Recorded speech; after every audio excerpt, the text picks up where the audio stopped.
Bueno, pues primero de todo, buenos días. Les agradezco que me hayan invitado a participar en esta discusión. El tipo de cuestiones que me gustaría traer hoy aquí es relativamente inusual porque no es el planteamiento habitual que se está haciendo cuando se discute sobre el modelo de transición energética. Dado que soy físico de formación, me gustaría centrarme en aspectos que tienen que ver con la viabilidad, sobre todo física, desde el punto de vista energético, y un poco también poner en contexto la situación que estamos viviendo de crisis energética, que, como saben, ahora mismo el problema que se plantea no es solamente el problema del cambio climático, es un problema muy grave, sino que además tenemos un problema importante de seguridad energética, particularmente a nivel de Europa, ¿no? Entonces, para poner un poco en contexto la situación en la que nos encontramos, a mí me gusta comenzar por esta noticia, que es de diciembre del año 2020, apareció en un diario económico español, en el cual se nos explica cuál es el plan de Repsol para los próximos 5 años, los siguientes 5 años a partir del 2020, o sea, del 2021 al 2025. Y la noticia, unas cosas que se nos cuenta, es que Repsol va a invertir 150 millones de dólares al año para la búsqueda y puesta en explotación de nuevos yacimientos de petróleo, lo cual, aunque es mucho dinero, es solamente la 10ª parte de lo que se gastó en el año 2014. Es decir, Repsol redujo en una cuestión de 6 años en un 90% su inversión en la búsqueda y puesta en explotación de nuevos yacimientos. Esto no es algo que haya sido únicamente hecho por Repsol, es un fenómeno generalizado en todo el planeta con todas las compañías petroleras, como muestra esta gráfica. Y ahí ustedes lo que pueden ver es que hemos pasado de multiplicar por más de 3 la inversión en lo que se llama upstream, que es el segmento del negocio que se dedica a la búsqueda y puesta en explotación de nuevos yacimientos, a una reducción de más del 50% del 2014 hasta aquí. Entonces, la pregunta es, bueno, ¿qué pasó en el año 2014 para que se produzca este fenómeno de fuerte desinversión de las compañías petrolíferas, ¿no? O sea, tampoco 2014 parece que sea un año que esté marcado por ningún evento importante a nivel de acuerdos climáticos o algún otro motivo, ¿no?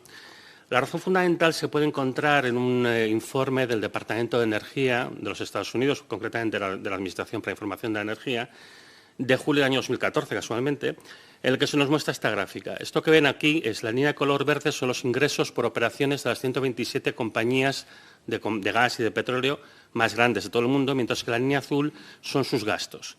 Y consistentemente, desde el año 2011, 2012, 2013, 2014, lo que se observa es un desfase en operaciones de 110.000 millones de dólares al año para estas 127 compañías. Esto es debido al hecho que los hidrocarburos que actualmente se están explotando tienen muchísimo menos rendimiento y, pues, lógicamente lo que está pasando es que no son tan rentables o incluso, pues, como se está viendo, pues no son rentables en absoluto. Y es importante resaltar que justo este periodo, el 2011 al 2014, coincide con el periodo de la historia en el cual el precio medio, tomando medias con ventanas móviles anuales, el precio medio del barril del petróleo es el más caro de toda la serie histórica, incluso teniendo en cuenta la inflación. Y es bastante interesante, hay un pico de precios en el año 2008 que es más elevado, pero si miramos el promedio temporal en un año, en este periodo el promedio se sitúa alrededor de los $110 por barril. Y es interesante además que solamente en un par de ocasiones el precio pasa de los $120 y inmediatamente pues baja. Y esto no es una casualidad porque tiene bastante que ver con diversos estudios y particularmente los del profesor James Hamilton, que es un economista de la Universidad de California en San Diego, que compareció ante el Congreso de Estados Unidos para explicar sus hallazgos y él encontró que cada vez que la factura petrolífera pasa del 5,5% del PIB de los Estados Unidos, su país entra en recesión. Y eso pues correspondía a $120 de esos años, con lo cual hay un esfuerzo real de intentar no pasar de ese precio porque se sabe que causa recesión, pero al mismo tiempo se mantiene el nivel más alto posible sin pasar de ese nivel y aún así las compañías, como digo, perdían dinero a un ritmo de 110.000 millones de dólares al año. Simplemente lo que sucede es que no queda petróleo rentable de explotar en el planeta. Es decir, lo que se está explotando evidentemente funciona y es rentable. Todavía se encuentran yacimientos que se pueden explotar, pero cada vez se van encontrando menos y evidentemente lo que no se puede hacer es mantener el ritmo de inversión que había anteriormente. Es un problema simplemente de que no quedan yacimientos, no quedan muchos yacimientos que sean rentables de explotar. Esto es algo que sabíamos que iba a pasar, pero es una cosa que nos hemos negado a aceptar durante muchos años y que ahora básicamente nos está explotando la cara, ¿no? Esto la Agencia Internacional de la Energía, un poco a regañadientes, vamos a decir, hace tiempo que lo está teniendo que reconocer porque, bueno, pues la realidad simplemente pues, nos está tirando encima, ¿no? Los modelos económicos que utiliza la Agencia Internacional de la Energía vienen dados por la OCDE. No olvidemos que la Agencia Internacional de la Energía es una agencia de la Organización para la Cooperación y el Desarrollo Económico que engloba los países más poderosos económicamente del planeta, que incluye evidentemente la Unión Europea, Estados Unidos, Japón, Australia. Y, bueno, pues ellos por primera vez en el año 2010 reconocen que se había producido el máximo de producción de petróleo crudo convencional. que es este petróleo que sale de estos pozos como los que ven en el fondo de diapositiva, lo que han visto siempre en las películas, que es los hidrocarburos realmente más versátiles, ¿vale? Y ellos reconocen que pues, el máximo se produjo en el año 2006, de hecho en el año 2005 se produjo lo mismo, 70 millones de barriles diarios, y que a partir de aquí pues, se mantendría estable la producción de petróleo crudo convencional en torno a unos 69. El petróleo crudo convencional de esta gráfica son las tres franjas de color más o menos azul. La de azul oscuro básicamente es el petróleo que se estaba produciendo de yacimientos que ya existían en el año 2010. La de color azul grisáceo corresponde pues, con los yacimientos que ya eran conocidos pero que aún no se habían puesto en explotación, que evidentemente pues, darían petróleo en los siguientes años. Y la franja de color azul celeste corresponde a los campos que lógicamente se van a descubrir, siempre se están encontrando nuevos yacimientos y poniendo en marcha, que para que pudiera tener el valor que tiene aquí tendrían que encontrarse a un ritmo 4 veces superior al que se estaba encontrando los 20 años anteriores, pero bueno, vamos a aceptar que así fuere.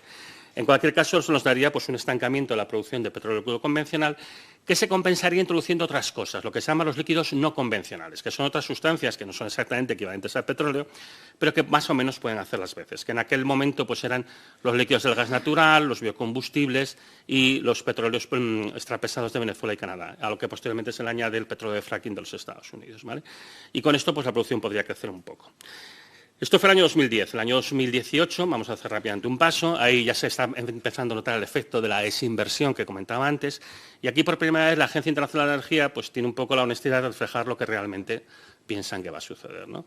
Y aquí tenemos una gráfica que tan solo llega hasta el año 2025, es una previsión a pocos años, normalmente las representan a 25 años vista, y aquí nos están enseñando que con respecto al escenario de referencia, ponen dos escenarios, el de referencia es lo que llaman nuevas políticas, la línea azul, que es el escenario económico que les da OCDE, con respecto a la producción de petróleo esperada según si no se invierte los pozos de petróleo, si no se invierte absolutamente nada, entonces se observa el declive natural, que es la franja de color granate, o bien si se invierte únicamente para el mantenimiento de estos yacimientos y un poco su mejora, y entonces se tiene el declive observado, se producirá un desfase de hasta 34 millones de barriles diarios en el año 2025, es decir, de aquí 2 años, lo cual es un 34% de caída, que es algo enorme, es algo enorme. Ustedes tienen que pensar que cuando la crisis del 2008 se produjo una caída del consumo de petróleo del 4%. Para encontrar caídas tan grandes tendríamos que ir a la Segunda Guerra Mundial, cuando se produjo una caída del 20%. Y aquí estamos hablando de un 34% de caída. Evidentemente, estos lo relacionan con que puede haber varios picos de precios. Ya hemos tenido uno bastante importante el año pasado, de $130 el barril, y bueno, pues evidentemente con toda una serie de consecuencias añadidas. Vamos ahora al año 2021, que es el último que he tenido ocasión de analizar. Tengo todavía pendiente analizar el año 2022. Y aquí la Agencia Internacional de la Energía pues ya empieza a reflejar que se ha producido un pico en la producción de petróleo, se observa claramente que fue el año 2018 en la gráfica. Y lo que es interesante es que introducen un nuevo escenario que le llaman cero neto en 2050, que se solapa perfectamente con la producción de los campos y solamente se invierte en su mantenimiento, en el que básicamente se apuesta por hacer una inversión masiva, una transición masiva a la energía renovable, pero que implica cosas como que la producción, la extracción de algunos materiales, como por ejemplo el litio, se tiene que multiplicar por factores grandiosos, completamente absurdos, ¿no? Y en particular la producción de litio para poder satisfacer la curva que se produciría aquí, sería básicamente seguir la trayectoria verde, pues tendría que multiplicarse por 120. La producción multiplicarse por 120, la producción anual, la de litio. Y si hablamos del níquel o de cobalto, se tendría que multiplicar por 42, que son factores que no tienen ningún sentido. De hecho, acaba de sacar la Agencia Internacional de Energía un nuevo informe precisamente sobre tecnologías para transición y demás, y ya comienza a aceptar que en el caso del litio, pues como mínimo para el año 2030 nos vamos a quedar un 35% por debajo de las expectativas. Esto en 2030, ya veremos en 2050, o en el caso del níquel, pues nos vamos a quedar como un 60 y pico % por debajo, ¿no? También es interesante que nos muestre la gráfica de producción para el gas y por primera vez pues observamos que en el caso del gas también se va a producir un pico de producción, aún no se ha producido a nivel mundial, pues en algún momento antes del año 2030. O sea, por tanto, tenemos problemas con el petróleo ya llega a su máximo de producción y el gas pues, va a llegar en los próximos años, a partir de aquí se va a empezar un proceso de declive que puede ser más o menos rápido y esto nos va a llevar a que vamos a tener menos disponibilidad de energía fósil para hacer lo que queramos hacer. Esta es una gráfica que refleja una situación más o menos actualizada. La gráfica llega hasta agosto del año pasado y lo que vemos es que el pico máximo de producción pues, se produjo efectivamente en noviembre del año 2018. Aquí no se incluyen los líquidos del gas natural porque bueno, es un poco tramposo considerarlos como combustibles, dado que no lo son, sirven para producir plásticos. Se observa una caída muy fuerte asociada al confinamiento de cuando se inició la COVID y una recuperación que, bueno, pues ya al final pues, empieza a costar recuperar y esencialmente acabamos el año pasado pues, entre el 3 y el 4% por debajo del máximo de producción del año 2018. Y pues todo apunta, teniendo en cuenta pues, estos problemas de inversión que hay y demás, que esta caída pues, va a empezar a acelerarse. O sea, ya estamos cayendo, la producción de petróleo ya está cayendo y además está teniendo consecuencias y hablaré un poquito de eso después, ¿no? La situación del carbón no es mucho mejor. La situación del carbón ya desde hace unos años está en lo que se llama una meseta ondulante, que esto es típico de cuando estás llegando a los máximos de producción de una materia prima, que si quieres luego ya vas a explicar, esto es una interacción entre la geología y la economía, ¿no? Se producen pues, ciclos de subida y de bajada, de creación y destrucción de demanda. El año pasado marcamos el máximo, esta gráfica solo llega hasta el 2021, ya marcamos el máximo absoluto de extracción de carbón de toda la historia, pero bueno, esta es una gráfica en energía, hay que ver energía equivalente a cuánto corresponde, aún estos datos están por consolidar, pero básicamente esto nos indica que ya estamos llegando también al máximo de producción de carbón y si vamos al caso del uranio, la situación es mucho peor, es la materia prima no renovable energética que peor comportamiento está teniendo. Tenemos este fenómeno también de oscilación, marcó un máximo de producción en el año 2016 y desde entonces ha caído ya un 24%. La producción de uranio cae muy deprisa, esto es típico de las minas de uranio por sus características geológicas, con lo cual la situación es que bueno, va a haber una disponibilidad inferior de esta materia prima energética. Con lo cual, bueno, esencialmente lo que tenemos es que las materias primas energéticas no renovables, que son el petróleo, el carbón, el gas y el uranio, están llegando, o si no han llegado ya, a sus máximos de extracción y empiezan un proceso de declive. Esto es una cosa... es como decir, es un momento civilizatoriamente importante. Es decir, porque ya se están suministrando, entre ellas 4, el 89% de toda la energía primaria que se consume en el mundo. Y está entrando en una fase de declive. Ya estamos en esta fase de declive. Y esto tiene mucho que ver con la crisis energética en la que estamos, que evidentemente pues, la guerra en Ucrania ha acelerado, que otros problemas evidentemente han acelerado, pero que realmente pues, ya comenzó a manifestarse con fuerza en el año 2019 y la pandemia un poco lo puso en el congelador, vamos a decir, pero que ahora pues, cada vez se está viendo con mayor intensidad, ¿no? Entonces, teniendo este panorama para las energías no renovables, antes de entrar en eso, una cosa que yo creo que es importante, que le den mucha importancia, es lo que está pasando con el diésel. Porque de todos los combustibles que se derivan del petróleo, el más importante de ellos es el diésel porque es fundamental para toda la maquinaria pesada. Es fundamental para el transporte en camiones, afecta también al transporte marítimo indirectamente, bueno, una serie de cuestiones. También acaba afectando al transporte aéreo porque también afecta a la disponibilidad de queroseno. Y además está teniendo un grandísimo impacto en todas las materias primas, porque la extracción en muchas minas requiere grandes cantidades de diésel, mucha maquinaria opera con diésel y además para el transporte con camiones, etcétera. Y también está afectando a la agricultura, como más seguramente pues, bien saben en esta comunidad, los precios altos del diésel y demás. Pero a nivel mundial la situación ahora mismo es crítica. Tienen que pensar que desde el año 2018 la caída de la producción de diésel pues es bastante acusada. Del año 2018 al 2021 cae un 15%. Ha habido una ligera recuperación este último año. Lamento no mostrarles la gráfica actualizada, pero igualmente estamos más de un 10% por debajo de los niveles máximos y la tendencia es a seguir cayendo. Porque cada vez cuesta más producir diésel por una serie de motivos, por el tipo de hidrocarburos de los que disponemos y también por la falta de inversión en refinerías, que es algo generalizado. España, curiosamente, en ese sentido está bien. España es un país que exporta diésel, tiene una diversificación de proveedores y además pues, produce más diésel que realmente necesita consumir. Pero bueno, esto no es el caso a nivel de Europa. A nivel de Europa, este año pasado hemos visto déficits de producción de hasta el 25% respecto al consumo del continente. Y países que han estado tirando de sus reservas nacionales y en algunos países llegando a situaciones muy críticas, como por ejemplo Hungría, en el cual pues, al final realmente ha habido un problema de disponibilidad de combustibles muy acusado en las últimas semanas, ¿no? Bueno, y si vamos mirando en todo el mundo, el problema es gravísimo. Si ustedes hacen un repaso de lo que está pasando por todo el mundo, hay una situación de carestía y de escasez, porque hay dos problemas. La carestía, que los precios sean altos, y la escasez es que no hay suficiente. Y es un problema muy generalizado. Y esto va a llevar a una situación de razonamiento tarde o temprano, a nivel de Europa también. Entonces, bueno, es una cosa que tenemos que estar prevenidos y que además, como digo, pues crea un problema de disponibilidad de materias primas, añadido a todos los problemas que puede haber también de su producción. Por tanto, está claro que tenemos que hacer una transición hacia un modelo energético 100% renovable. Tenemos que hacerlo por la lucha contra el cambio climático. Es un problema gravísimo, que yo trabajo en el Instituto de Investigaciones Ambientales. Les puedo asegurar que el problema es muchísimo más grave de lo que se explica normalmente. Tiene una intensidad y profundidad que resulta difícil de expresar con palabras, como digo, por toda la profundidad que tiene. Y además por el problema de la seguridad energética, por el problema de esta pérdida de disponibilidad de las fuentes de energía que hemos estado usando profusamente durante las últimas décadas. Sin embargo, el modelo 100% renovable que estamos proponiendo tiene muchas limitaciones, de las cuales generalmente no se habla. Y eso pues, condiciona qué es lo que podremos hacer y las cosas que van a pasar en los próximos años, ¿no? Aquí destaco 4 de esas limitaciones, que hay un potencial máximo de energía que se puede producir, que dependen de materiales escasos, que se instalan utilizando energías fósiles y además la dificultad que plantea la electrificación. No me voy a detener en el tema del potencial máximo, paso directamente al problema de la escasez de los materiales. Hay una investigadora aquí española que además es referencia a nivel internacional, Alicia Valero, de la Universidad de Zaragoza, y con su grupo pues tiene estudiado, por ejemplo, cuáles serían los requerimientos materiales que se necesitarían para hacer una transición al 100% renovable si se hiciera a nivel de todo el planeta, y lo que nos encontramos es que hay 14 elementos químicos, como los que muestran ahí, de los cuales no habría suficiente. No habría suficiente si todo el planeta intentase hacer una transición al 100% renovable.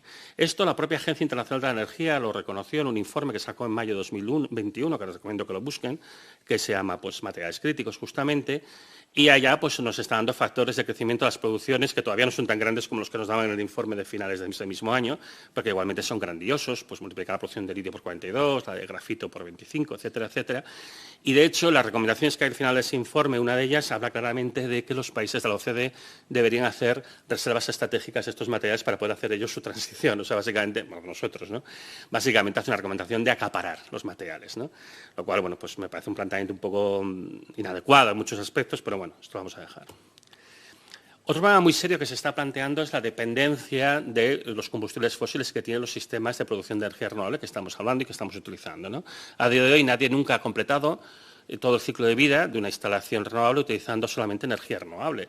En todos los procesos, desde la extracción de los materiales, la elaboración de piezas, el transporte, la instalación, el mantenimiento y eventualmente el desmantelamiento, acaban interviniendo combustibles fósiles en forma de diésel para la diversa maquinaria, gas para la producción de cemento, carbón para la producción de acero, etcétera, etcétera, ¿no?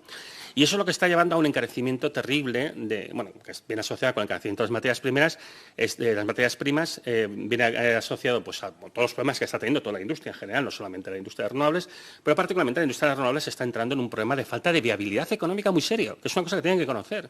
Y, por ejemplo, tenemos que Vestas, que hace 2 años era la compañía de fabricación de aerogeneradores más grande del mundo, acabó los 9 primeros meses del año pasado con unas pérdidas de 1.030 millones de euros, cuando el año 2021 había tenido unas ganancias de 130, es decir, perdió los 9 primeros meses del año pasado el equivalente a 8 años de beneficios. Gamesa acabó también con 1.000 millones de pérdidas, Nordex acabó con 370 millones y General Electric, que sería la cuarta de las 5 más importantes, ha reducido la división a la mitad porque ven que hay un problema de viabilidad del negocio muy serio.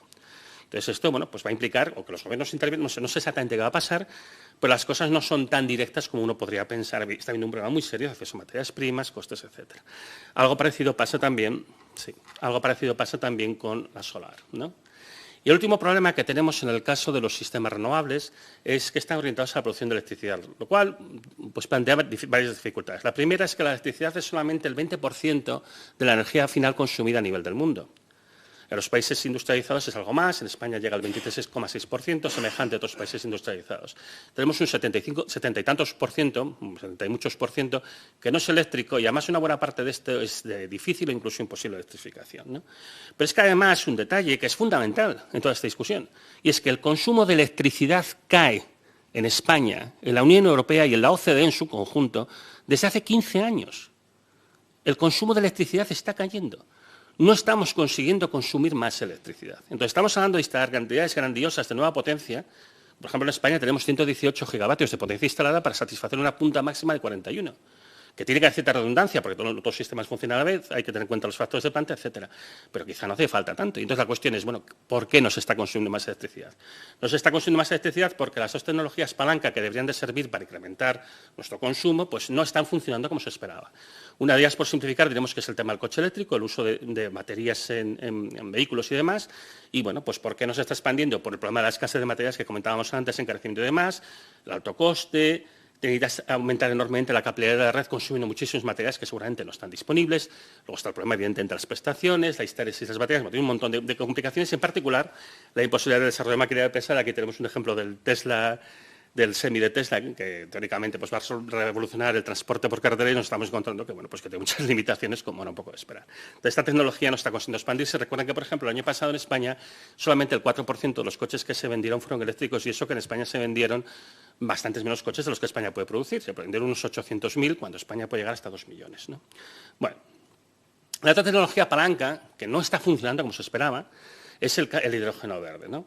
La primera cosa que hay que decir es que la producción de hidrógeno verde no es una fuente de energía, es un vector energético, se tiene que producir consumiendo energía. La producción tiene unas pérdidas del 50% aproximadamente, en torno a un 20-30% asociado al uso de electricidad, y aún tienes un 20-30% adicional que tienes que calentar el agua antes de electrolizarla, ¿no? Que normalmente se hace con gas, pues todo eso se tiene que contabilizar, las pérdidas están alrededor del 50%. Si uno pretende utilizar la maquinaria pesada, que es un poco el plan que hay en Alemania, las pérdidas superan el 90%, porque primero tienes que reducir la temperatura a 40 grados bajo cero, luego comprimirlo a 700 ambos, no sé, historias, ¿no? Además, el hidrógeno es un elemento químico muy activo, es corrosivo y es altamente difusivo. Pero es que, ya que hablamos del IPCC y los informes del IPCC, tengamos en cuenta que en el informe del Grupo 3 lo que se nos está diciendo es que el hidrógeno es una tecnología, la tecnología del hidrógeno verde no está madura para su implementación masiva ni lo estará en décadas. Esto dice el propio informe del IPCC.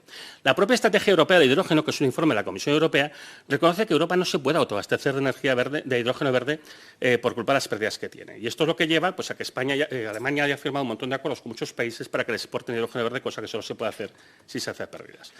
Voy acabando ya.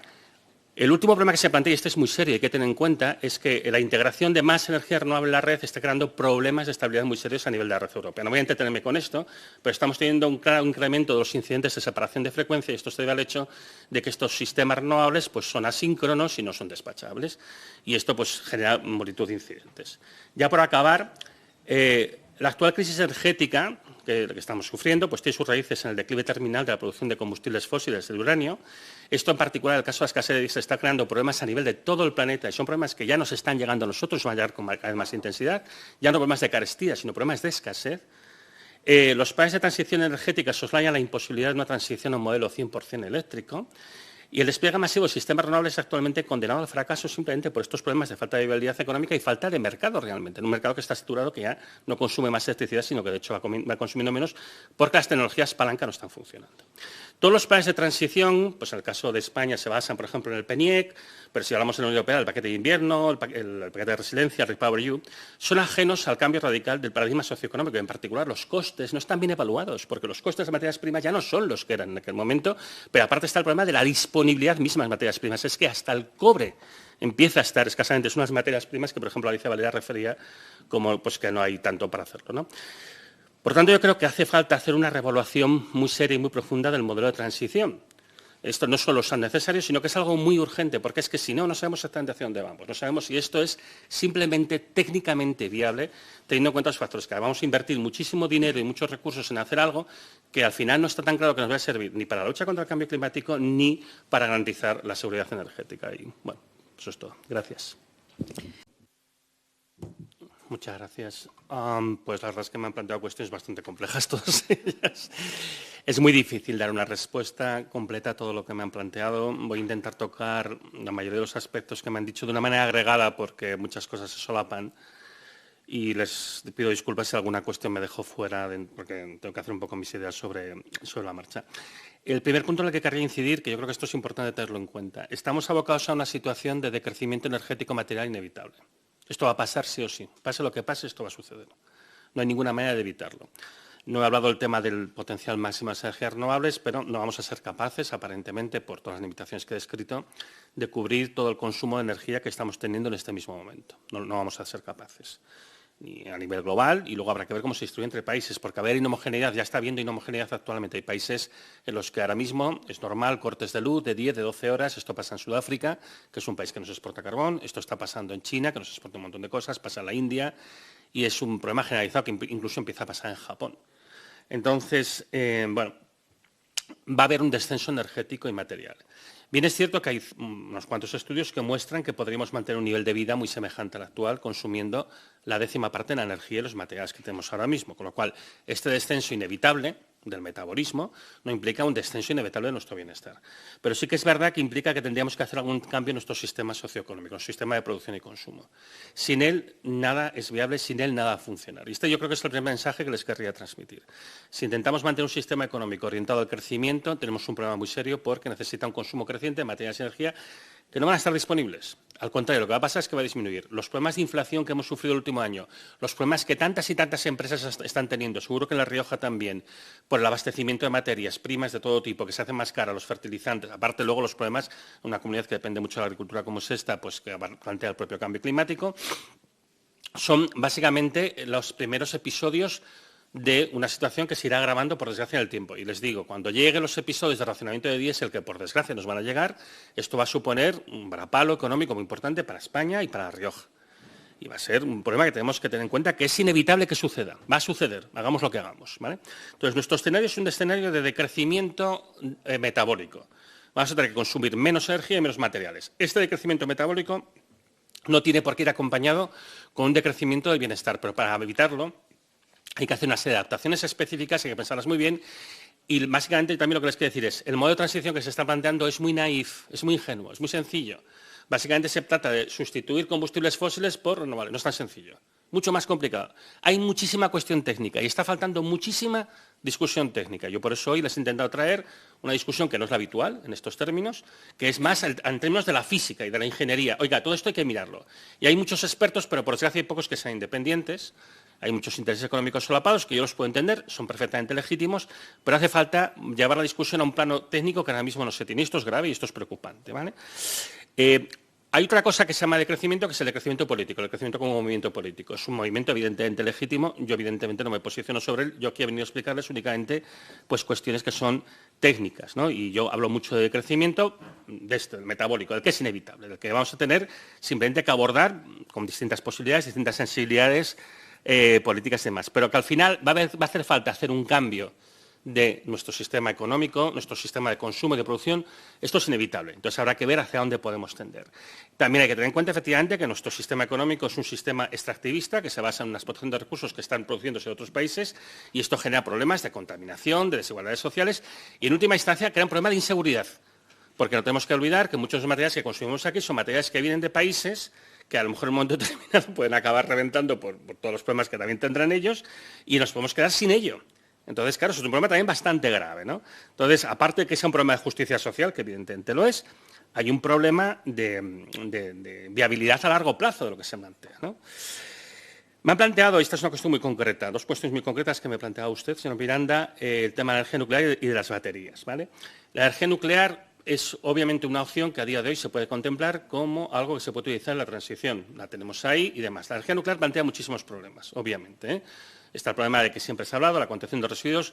Hay muchas posiciones sobre ello, yo en eso no voy a entrar. Lo que sí les digo es que tenemos un problema muy serio con el abastecimiento de uranio, ¿eh? La producción de uranio cae muy deprisa y va a caer muy deprisa. Yo aquí no les he mostrado las propias previsiones de la Agencia Internacional de la Energía porque no les gusta ponerlas, pero hablan de caídas, de que la producción podría llegar a ser la cuarta parte de lo que fue en el máximo en el año 2040. O sea que va a haber una lucha y una competencia muy fuerte por los recursos de uranio y las otras tecnologías sustitutivas, que si cuarta generación, torio, fusión, etcétera, nada de eso está disponible y no va a estar en plazo de décadas. Si quieren, luego eso podemos ampliar.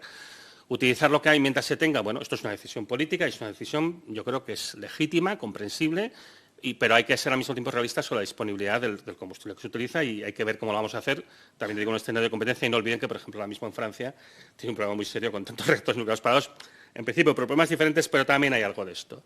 El tema de uso de baterías que me plantea usted, el problema de las baterías es de nuevo la disponibilidad de materiales, particularmente el litio, ¿no? De hecho, estamos diciendo que no vamos a llegar. Una de las gráficas que he pasado muy deprisa en la presentación es cómo se ha incrementado el precio del litio en el último año, ¿no? Se ha multiplicado por 10. Y esto yo creo que este es el tipo de escenario en el que, por desgracia, nos vamos a ir moviendo. Los precios, por cierto, y esto es muy importante que se lo diga, los precios de nada se van a mantener continuamente caros. Los precios van a oscilar, van a ser volátiles. Porque hay momentos que los precios van a ser tan altos que va a causar destrucción económica, pérdida de actividad, lo que está pasando ahora mismo a nivel de Europa, y eso hace que bajen los precios. ¿Por qué creen que han bajado el precio de los carburantes? Porque se está produciendo una ralentización económica muy fuerte, por no decir una recesión en toda regla. Y eso también hace bajar el precio de las materias primas. Lo que pasa es que como la producción continúa bajando, llega un momento que se vuelve a encontrar con el nuevo nivel de demanda y otra vez el precio vuelve a subir. Lo que vamos a vivir en los próximos años es volatilidad, que esto es posiblemente lo más tóxico desde el punto de vista de un inversor. O sea, si hay algo peor para un inversor que precios altos son precios volátiles, porque te crea un entorno de inseguridad en la inversión. Porque a lo mejor en el momento que tú necesitas rentabilizar tu inversión, los precios son bajos en aquel momento. Entonces, esto también crea un escenario de incertidumbre que se puede y se debe integrar.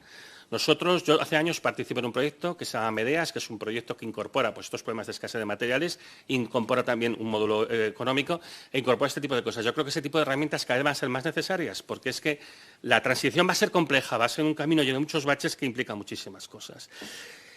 Me han hecho preguntas que yo simplemente no puedo responder. Por ejemplo, me decía usted sobre la cuestión de pues el cambio climático, un concepto abstracto. Desde el punto de vista científico, el cambio climático es una cosa perfectamente indefinida. De hecho, le puedo decir que el cambio climático se engloba dentro de una cosa que los científicos del medio natural llamamos el cambio global. Tenemos definidos 9 límites planetarios, sobrepasar cualquiera de los cuales podría llevar a la extinción de raza humana. O sea, piensen que el problema de la escasez de recursos es una crisis existencial para nuestra civilización, pero el cambio climático es una crisis existencial para nuestra especie. O sea, realmente lo que nos arriesgamos es que nuestra especie no pueda continuar en el planeta, ¿vale? El problema es que el cambio climático es solamente uno de esos 9 límites planetarios y no es el que más hemos sobrepasado. Hemos sobrepasado mucho más, por ejemplo, el de la biodiversidad, que es muy grave. El problema, yo entiendo que son cosas complejas, que son cosas bastante técnicas, que yo creo que desde el ámbito científico a veces no hacemos bien la comunicación, no explicamos bien todas las consecuencias que hay, pero bueno, yo creo que hay que tener en cuenta que es simplemente un problema más. Al final, los problemas que estamos hablando aquí son problemas de sostenibilidad, pero yo entiendo que en su acción legislativa ustedes pues tienen que ir compartimentando. No pueden intentar hacer una enciclopedia que trate todos los problemas que hay en el mundo, las cosas se tienen que hacer de una manera razonable, analizando cada cosa y demás. Yo no puedo entrar a decirle pues si es mejor decirle a Rey Riojana del cambio climático o del clima. No lo sé, eso es una decisión que tienen que tomar entre ustedes. Yo lo que les puedo aportar es lo que dice la ciencia sobre esto. Yo les digo, tenemos un problema de sostenibilidad. Estamos chocando contra los límites biofísicos del planeta y lo estamos haciendo con fuerza. Nos faltan recursos, destruimos la biodiversidad, destruimos suelos, nos falta agua potable. Tenemos el problema del cambio climático en general y el cambio global. Hay problemas de contaminación por plásticos. Tenemos una cantidad de problemas absolutamente brutal, ¿no? Entiendo que hay que compartimentarlo, entiendo que hay que abordarlo de manera fragmentaria. ¿Cómo lo tienen que hacer? Pues yo lo siento, pero es su trabajo y no el mío. Yo no les puedo decir, ¿vale? En todo caso, hay un tema que enlazan realmente con las también cuestiones que me plantea usted, que es cómo se podría abordar desde el realismo el modelo de transición. Bueno, yo para eso necesito algo más que 20 minutos. Y eso ustedes tienen que entenderlo. Pero es que además no solo es que necesite tiempo, es que necesitamos un equipo. Porque es un problema que está mal abordado. Y una de las cuestiones que les vengo a plantear aquí, como planteo en cada foro en el que yo participo, es: hay una serie de cuestiones técnicas que les voy a traer aquí que hasta ahora lo que se ha hecho es ningunearlas. Se ha ninguneado el problema de los recursos, se ha ninguneado el problema del agotamiento de los combustibles fósiles, se han ninguneado los problemas más técnicos, pues eso que les está explicando de la separación de frecuencia de la red, de despachabilidad, no sé. Hay una serie de problemas que se han ninguneado. Yo creo que a veces con un cierto cortoplacismo o a veces simplemente porque se ha pensado, se ha tenido una fe irracional en el progreso científico-técnico como herramienta que va resolviendo todos los problemas sobre la marcha. Y yo soy científico y yo además trabajo en ámbitos muy tecnológicos. Yo trabajo muchísimo para la Agencia Espacial Europea desarrollando sistemas de alta tecnología para la observación de la Tierra. Estoy acostumbrado a trabajar con ingenieros. Y la ciencia y la ingeniería son dos herramientas tremendamente potentes para transformar el mundo y para crear unas condiciones de vida más viables para todos los seres humanos. Pero tiene limitaciones. Y se tiene que decir, y hay cosas que ahora mismo no sabemos hacer, y hay cosas que nunca las podemos hacer a lo mejor porque contradicen principios fundamentales. Y en particular, recuperando una idea que también ha salido un par de veces, hacer esto hasta que las energías limpias puedan hacer no sé qué, a lo mejor nunca podrán hacer eso. Igual que a lo mejor nunca hay un reactor comercial de fusión. Porque no lo sabemos. A lo mejor hay cosas que chocan con ciertos límites que no vamos a sobrepasar jamás, ¿no? Hay una cosa que yo explico a veces, hay una tendencia a considerar, como en el siglo XX es un siglo en el que ha habido un gran progreso científico-tecnológico, se suele decir, en el siglo XX nosotros hemos sido capaces de sobrepasar barreras y límites que tiene el ser humano, ¿no? Y la ciencia nos ha franqueado barreras y tal. Y es al revés. En el siglo XX la ciencia lo que ha hecho es descubrir barreras que antes no conocíamos. Hay barreras a nuestro conocimiento en la estructura última de la materia, que las plantea la física cuántica, el principio de incertidumbre de Heisenberg. Hay límites a la velocidad a la que podemos viajar, hay límites hasta donde podemos llegar, que plantea la relatividad. Hay límites que plantea la termodinámica. Es decir, realmente la ciencia lo que ha hecho no solo es ampliarnos a hacer cosas que antes no sabíamos hacer, no es que fueran barreras, es que no las sabíamos hacer. Pero también nos ha hecho cosas que nunca vamos a poder hacer. Son barreras infranqueables. Y este es un error en la transmisión del papel de la ciencia y la tecnología que a mí me parece muy grave, ¿no? Entonces hay que tener en cuenta que hay limitaciones que nunca vamos a ser capaces de sobrepasar y por eso cuando se hacen planteamientos, sobre todo desde la responsabilidad, hay que tener en cuenta que hay cosas que a lo mejor no se pueden hacer. Entonces hay que actuar siempre con una elemental prudencia. Hay un problema que a mí me parece que es evidente en el modelo de transición que se está planteando y es un modelo de transición que muy fácilmente puede ser injusto. Se habla mucho de la transición sea justa y en muchos casos se pueden hacer cosas que son injustas muy fácilmente, porque es muy difícil hacerlas justas, muy difícil. Entonces, en ese sentido, yo creo que es muy importante ser autocrítico, auditar los resultados, ser conscientes si las cosas están funcionando como pensamos. Y hay una cuestión que yo cada vez plantearé más frecuentemente. Estamos hablando de hacer un gran despliegue de sistemas de producción de electricidad. Tendríamos que comprobar que hay un aumento del consumo de electricidad. Porque si no, ¿qué estamos haciendo? Estamos consumiendo recursos, estamos emitiendo más CO2 en la generación de estos sistemas. Si esa electricidad al final no se aprovecha, ¿qué estamos haciendo? Entonces, hay que pedir que esa electricidad que se genera extra se aproveche. Porque si no, entonces, ¿para qué lo hacemos, ¿no? Entonces, este tipo de cosas hay que pensarlo. Me preguntaba usted sobre... bueno, una cosa que quiero aclarar, por cierto, el tema de escasez de recursos. La escasez de recursos no es repentina, sino que es progresiva. Uno empieza un proceso de descenso, ya estamos en él, en muchos recursos, y se va a alimentar. Y además el problema es que se retroalimentan entre ellos. Por ejemplo, la escasez de diésel hace que otras cosas que no deberían de ser escasas, como el aluminio, pues se vuelvan más escasas, ¿no? Pero es algo progresivo, es algo que se va a extender durante años y décadas, y el problema va a ser la competencia entre los países. Y no tiene por qué ser que nosotros estemos en las mejores circunstancias según de qué materia hablemos, ¿vale? En todo caso, no hay una respuesta a nivel personal. Las respuestas que tenemos que dar con las tecnologías blancas no es simplemente un cambio de hábitos de consumo. La gente no compra un coche eléctrico no por un motivo de que realmente pues, no esté concienciada del problema del cambio climático, sino simplemente porque es demasiado caro. Y porque a lo mejor no satisface sus necesidades. El coche que se pueden permitir no tiene las prestaciones. Y aquí volvemos un poco al tema de transición justa. Entonces, no es un tema a nivel personal. Es un tema que se tiene que organizar a un nivel superior. Yo no veo de otra manera. Y en todo caso, ¿cómo puede completarse la ley? Yo les digo, hay un aspecto que me parece que es evidente, hay que quitarse un poco de encima la ingenuidad de pensar de que la sustitución es simple, la sustitución no lo es, hay que reevaluar todo el modelo de transición, hay que pensar bien hacia dónde queremos ir y hay que pensar si a lo mejor las actuaciones más importantes ahora no son tanto poner más sistemas de generación de energía renovable como, por ejemplo, poner más ferrocarril. Porque ya ahora mismo es un reto poner más ferrocarril, porque ya esos materiales que se necesitan, ese acero, ese aluminio, va caro. El cobre va caro, todo va caro. Y ya es un desafío ahora mismo. Y a lo mejor eso hace más por esa transición que no poner todavía más sistemas. Y únicamente déjame que le corrija una cosa. Usted ha dicho que La Rioja produce el 72% de su demanda energética a través de energías renovables. Eso es falso.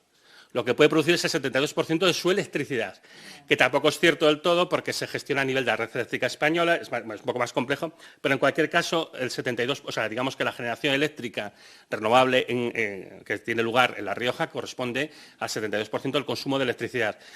Claro, el problema es que eso al final, el consumo total de energía de La Rioja, pues acabará siendo pues, un 20%, o menos si no tiene en cuenta a lo mejor que el acero viene de Sudáfrica, el cemento viene de no sé dónde, y cuando empiezas a verlo, todos los insumos energéticos, pues en realidad, a ver, nadie es una isla, nadie está aislado del resto de los demás, y entonces el hecho de que haya comunidades, yo soy de Castilla y León, que es una comunidad que también tiene un gran potencial renovable, y también pues está poco poblada, digamos, y claro, uno puede dar la falsa impresión de que nosotros ya hemos hecho los deberes cuando es muchísimo más complejo, porque además, insisto, esto no es una isla, es decir, aquí formamos parte de un territorio interconectado, que todos tenemos que trabajar, todos tenemos que contribuir, pero el problema al final es que tenemos otros consumos que no estamos contabilizando y que también son importantes. Y ya está. Bueno. Yo me tengo que poner el reloj, pues si no, no. Bueno. A ver, varias cuestiones que se han planteado, ¿no? Evidentemente, la competencia entre los países va a agravar la disponibilidad de materiales. Además, el problema con la disponibilidad de materiales no empieza en el momento en el que te quedas sin, sino en el momento en que tienes menos. De hecho, lo que estamos viendo ahora, ¿no? Quiero decir, tantas empresas que han tenido problemas de acceso pues, al aluminio para hacer latas o al vidrio, por ejemplo. Aquí eso ha sido un problema importante, ¿no? Por los costes energéticos y demás, ¿no? Entonces, el problema empieza cuando no tienes suficiente para lo que hacías y cuando tú tienes un dimensionamiento para hacer las cosas a un cierto tamaño y no puedes.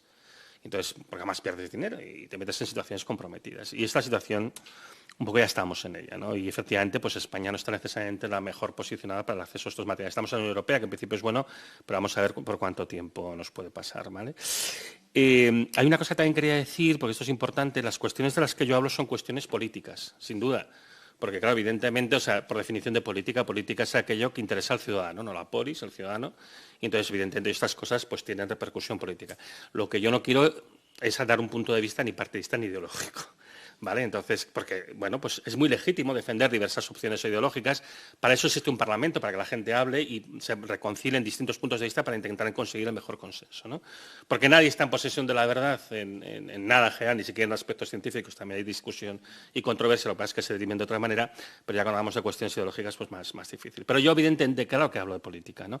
Y, evidentemente, hay una serie de cosas en las que yo creo, evidentemente, la democracia, creo en la justicia, y yo creo que, además, como funcionario público es mi obligación, porque yo he jurado guardar y hacer guardar la Constitución y, entre otras cosas, pues tengo que defender este tipo de valores, porque son los valores constitucionales que tenemos en el Reino de España, ¿no? En cualquier caso, yendo a la pregunta más polémica que me ha hecho, que es la del colapso, ¿no? A ver, el colapso obviamente es posible, el colapso siempre es una posibilidad y en eso yo creo que también hay que perder un poco pues, la arrogancia que a veces envuelve la civilización occidental. Sabemos de 26 civilizaciones antes que nosotros que a lo largo de la historia que han colapsado. Si nosotros colapsásemos, seríamos solo la 27ª, lo cual la verdad es que te quita un poco el orgullo, ¿no? Porque ser el 27º pues, no es que sea una cosa como para andar presumiendo, ¿no? El colapso obviamente es posible. Es decir, cuando uno hace una cosa que le perjudique y la sigue haciendo, si tú tienes un problema con el alcohol y sigues bebiendo, pues que al final reventarás, es que está claro, ¿no?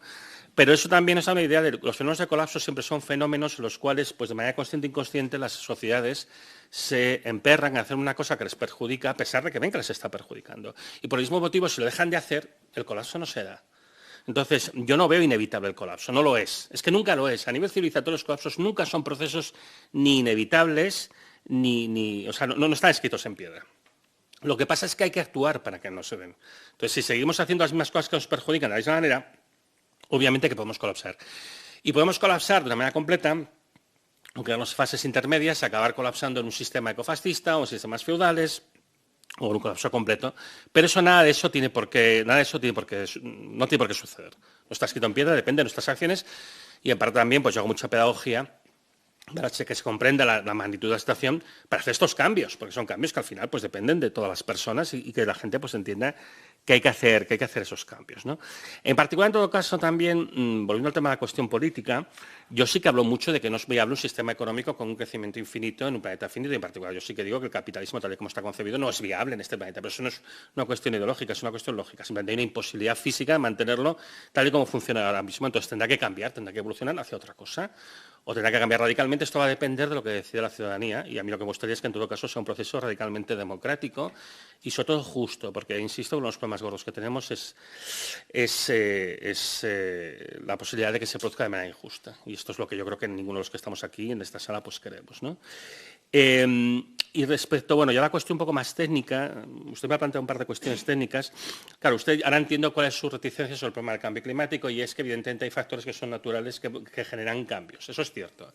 De hecho, se ha cuantificado, porque esto son cosas que hace mucho tiempo que están estudiadas, y se ha cuantificado, por ejemplo, cuál es el efecto de los ciclos del sol, los efectos asociados a una cierta variabilidad interna del sistema climático mundial, y en particular, pues, lo que se llama el Niño, la oscilación del sur, la oscilación del Atlántico Norte, del dipolo índico y toda una serie de cosas, los cambios también de la actividad solar, etcétera, etcétera, ¿no? Todas estas cosas, si todas coinciden que van en la misma dirección, porque a veces van en un sentido y otras veces van en otro, puede llegar a contribuir aproximadamente el equivalente al 40% de todo el cambio que estamos observando. O sea que tendríamos que en los momentos álgidos la contribución antropogénica sería el 60% y la natural sería el 40%. Pero todos estos cambios son de corta vida. Es decir, si uno lo mira en una escala de 10, 15, 20 años, pueden tener este peso de hasta el 40%, pero cuando tú lo integras en una escala de tiempo más grande, por ejemplo 100 años, su efecto es muy pequeño. Con algunas excepciones. Ha habido cambios importantes en la actividad solar y entonces está identificada la pequeña edad de hielo en el siglo XVI, tenemos el óptimo medieval, cosas que duraron un poquito más de tiempo, ¿vale? Pero en general, cuando uno va a la escala climática es una escala larga, ¿no? El efecto neto es muy pequeño, el efecto neto acaba siendo pues, un 5%. Entonces, desde el punto de vista científico, yo sí que considero apropiado hablar de cambio climático, antropogénico, porque mayoritariamente en las escalas de tiempo apropiadas, ¿no?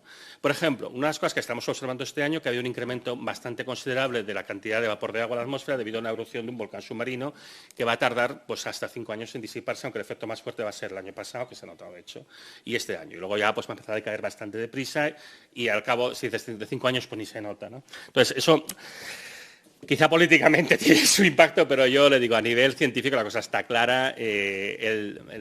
Digamos, el hilo conductor principal en las escalas que son probablemente climáticas es el factor antropogénico y no hay ninguna duda en ese sentido, ¿vale? Luego, quería hacer también una matización que creo que es interesante sobre lo que usted ha dicho, el tema del hidrógeno, que el hidrógeno nunca va a ser completamente verde porque tiene un cierto impacto fósil y demás, y que además hay otros tipos de hidrógeno y demás. Hay una cosa que sí que les quería decir. En este momento, el 96% del hidrógeno que se produce en el mundo, que se produce por razones industriales, proviene de los combustibles fósiles. ¿Por qué? Porque es más barato hacerlo de esta manera. Pero es que el hidrógeno lo que es horrible es como vector energético. Es decir, como en materia prima de uso industrial se usa y se ha usado muchísimo, se sigue usando, por ejemplo, la síntesis de fertilizantes, para un montón de precursores químicos, un montón de procesos, etcétera. No estaríamos hablando de hidrógeno verde si no estuviéramos pensando en su uso como vector energético. Y como vector energético es muy malo, es el problema que tenemos. Entonces, estamos pensando en esto porque el gran problema que tenemos es hacer camiones con algún tipo de combustible. Este es el problema gordo que tenemos en los camiones, la maquinaria pesada, etcétera. Esto es lo que es difícil de hacer. Con baterías no puede ser, las baterías son enormes, es un disparate. La única opción, pues, que la tenemos es hidrógeno comprimido, no sé qué, pero claro, pérdidas energéticas absolutamente salvajes, y la idea es producirlo con energías renovables, no en el sentido de que sean verdes, sino en el sentido de que sean las energías que tendremos en el futuro. Y es por eso que se habla de ello. Lo que pasa es que, como les he dicho, es un mal vector y el propio IPCC reconoce que esta tecnología no está madura ni ahora ni lo va a estar en unas décadas. Entonces, en ese sentido también hay que ser prudente. No quiere decir que no se pueda investigar en el uso del hidrógeno como vector energético y demás, aunque yo tengo mis reservas de si alguna vez llegará a tener una buena rentabilidad y quizá no es mejor pensar en otro tipo de cosas, que al final yo creo que todas pasan por un poco un descenso de los niveles de consumo actuales para adecuarlos a algo que se pueda mantener, y seguramente la solución, hablando de las alternativas y demás, pues sería como un collage de pequeñas cosas, que es biogás, biocombustibles, pero en cantidades siempre moderadas, luego pues aprovechamiento, por ejemplo, yo que sé, de geotermia en zonas para hacer una mezcla de muchísimas cosas, que también incluye la renovable eléctrica, pero también la renovable no eléctrica. Y al final, pues la solución un poco pasa por esta combinación de todas estas cosas, ¿no? Pero vamos, que el hidrógeno como vector energético es bastante regulinchi, no funciona muy bien. Muchas gracias, señor Turiel. Ahora iniciaríamos un turno. A ver, intentaré ir deprisa. Usted me ha planteado sobre el tema de qué sentido tiene, siendo como somos un país pequeño con un nivel pequeño de emisiones respecto al total mundial, hasta qué punto pues tenemos que ponernos una carga que otros nos están poniendo, ¿no? Aquí el criterio generalmente es el tema de las emisiones per cápita y el consumo per cápita. Entonces, claro, cuando uno lo mira per cápita, lógicamente, pues uno lo que encuentra es que aquí las emisiones pues están muy por encima de la media mundial. Y este es el motivo. Porque además, si no, hay el riesgo de que los demás no lo hagan. ¿Qué pasa? Que hay algunos muy importantes que no lo están haciendo. Entonces, los Estados Unidos, China, etcétera, no lo están haciendo. Con lo cual, nos encontramos con la situación en la que realmente dices hasta qué punto merece la pena que lo hagamos nosotros y quien más puede contribuir, pues no lo hace. Y este es un poco 15 minutos, vale. Y esta es un poco es una objeción razonable. Es una objeción razonable, porque si hablamos de un problema que es ambientalmente, está afectando a todo el planeta, no puede ser que gente que en el absoluto contribuye mucho, pues se descuelguen, y particularmente Estados Unidos y China y Rusia, pues está claro, sin ellos no se puede hacer absolutamente nada, ¿no? Eso no quiere decir que nosotros no tengamos que hacer, porque al final las consecuencias las vamos a sufrir igual, ¿no? Lo que pasa es que a lo mejor tenemos que plantearnos exactamente cómo queremos hacer esto. De todas maneras, en general, yo creo que lo que se tiene que hacer es intentar conseguir que estos países asuman sus compromisos, más que decir que nosotros no asumamos los nuestros, ¿no? Y ya digo, desde el punto de vista per cápita es indudable que nosotros estamos muy por encima de la media mundial, ¿no? No sé cómo se hace, sinceramente. Este es el gran fracaso que yo creo que ha tenido la interacción del mundo científico con el mundo político, y desgraciadamente no creo que nadie tenga la solución, y obviamente yo tampoco, ¿no? Sobre otra cuestión que me estaba planteando, el tema de si tiene mucho sentido que haya 17 legislaciones autonómicas sobre el mismo problema cuando no sea más conveniente que haya una nacional. Claro, esto ya sí que entra parte del juego político en el que yo, sinceramente, pues no conozco ni entiendo, pero sí que les puedo decir una cosa. O sea, yo creo que, evidentemente, hay una legislación nacional que tiene que ser el marco de todo, y luego, a nivel de cada comunidad, lo que sí que se puede hacer, desde mi punto de vista, es centrarse en sus especificidades, ¿no? Entonces, por ejemplo, pues la Comunidad Autónoma de Rioja es una comunidad en la cual tiene un peso específico muy grande de agricultura y particularmente la producción de vino, y obviamente ustedes deben de tener un problema bastante serio, por ejemplo, con este último verano horroroso que hemos pasado, y las cosas que pueden venir en el futuro, disponibilidad de agua, temperatura, etcétera y demás, que afecta a una industria que es básica para ustedes, como además afecta a otras cuestiones, pues eso, la misma disponibilidad de agua, etcétera, etcétera. Entonces, yo creo que puede tener un cierto sentido intentar hacer regulaciones específicas sobre problemas específicos que ustedes tienen. Eso desde el punto de vista técnico lo veo con sentido. El resto de consideraciones, pues eso no le puedo decir, eso tendrán que ponerse de acuerdo entre ustedes, ¿no? Pero bueno, respecto a las cuestiones que me han planteado desde el PSOE, el tema de la recuperación de la hidroeléctrica y demás, generalmente cuando una instalación hidroeléctrica es abandonada o es decomisionada, es por diversos factores. Tenemos que tener en cuenta la hidroeléctrica, como cualquier instalación, pues tiene un impacto ambiental y además hay un problema también de degradación con el uso, en parte pues por la integridad del propio muro, que ahora estamos hablando de contener mucha agua y si se rompe el muro, pues lógicamente puede causar problemas graves. Pero luego hay otro problema que es habitual, que es el de la colmatación de los pantanos, sobre todo los pantanos antiguos, ¿no? Que es también dependiendo de los diseños que se hacen, pues tú tienes una acumulación de sedimentos al fondo del pantano, llega un momento que o lo dragas, y estás hablando pues fácilmente de miles y miles de toneladas de material, o realmente no tienes capacidad. Además, hay una modificación de los regímenes hídricos y luego hay otras consideraciones, por ejemplo, pues, referentes a biodiversidad y demás, que pueden aconsejar pues, una cierta instalación hidroeléctrica no abrirla más, ¿no? Hay que mirar caso por caso. Eso yo creo que aquí generalmente son los expertos de la Confederación Hidrográfica los que tienen que dar sus recomendaciones. También un poco volvería a lo de antes, ¿no? Yo creo que todas las indicaciones tienen que ser sobre todo basadas en cuestiones técnicas y a veces son complejas, a veces no es tan sencillo. En cuanto a la hidroeólica, bueno, evidentemente es uno de los sistemas de generación que se utiliza hoy en día y en general ya sabe que una de las grandes cosas que tiene que ver además con el tema del almacenamiento que me comentaba usted, que es el tema pues de las hidráulicas reversibles, que tú aprovechas los excedentes que además los puedes aprovechar con mejor rendimiento para hacer almacenamiento. Lo que pasa es que de nuevo tienes el problema pues, del impacto que tiene sobre el territorio, que no es especial, hay que valorarlo, pero en general pues, el almacenamiento hidráulico y demás suele ser una de las metodologías de almacenamiento que mejor funciona, entre otras cosas porque te está produciendo un sistema de producción eléctrico que es síncrono y despachable, que en el fondo es lo que queremos. O sea, las dos tecnologías, por así decirlo, FETEN, para cubrir los problemas que comentaba, que pasan muy por encima de despachabilidad y de sincronía, son, en primer lugar, la hidroeléctrica y, en segundo lugar, el gas natural. Y, por ejemplo, si este verano pasado en España se ha consumido más gas natural que nunca en un verano, no que nunca, pero que nunca en un verano, ha sido fundamentalmente por la sequía, porque nos falta hidroelectricidad. Entonces, hacer almacenamiento hidroeléctrico realmente es muy positivo, en general. Pero aquí volvemos a lo de antes, hasta los impactos ambientales, o sea, las cosas no son nunca blanco y negro, y los costes, y no tiene que ver pues hasta qué punto. Pero bueno, el aprovechamiento siempre es mejor, el rendimiento es mejor, y además te da un tipo de energía eléctrica de calidad, que es esos síncronos despachables, es lo mejor en ese sentido. O sea que a priori, bueno, pues sí que es una cosa importante. Respecto al tema del decrecimiento metabólico, a ver, hay un punto que es importante. El decrecimiento metabólico nos va a sobrevenir sí o sí, ¿no? Es inevitable. No hay nada que podamos hacer para evitarlo. Va a haber una disminución de la cantidad de combustibles fósiles y de materiales que nos van a llegar, en general. Entonces, no es una cosa que tengamos que hacer, lo que tenemos que hacer es ver cómo nos adaptamos a ello. Esta es la decisión que podemos tomar. Podemos hacer un decrecimiento pilotado o caótico. Esta es nuestra elección, es si lo hacemos bien o mal. Básicamente es lo que podemos escoger, ¿no? Entonces, la pregunta, que es bastante relevante, obviamente, es ¿hasta qué punto tenemos que decrecer y durante cuánto tiempo tenemos que decrecer?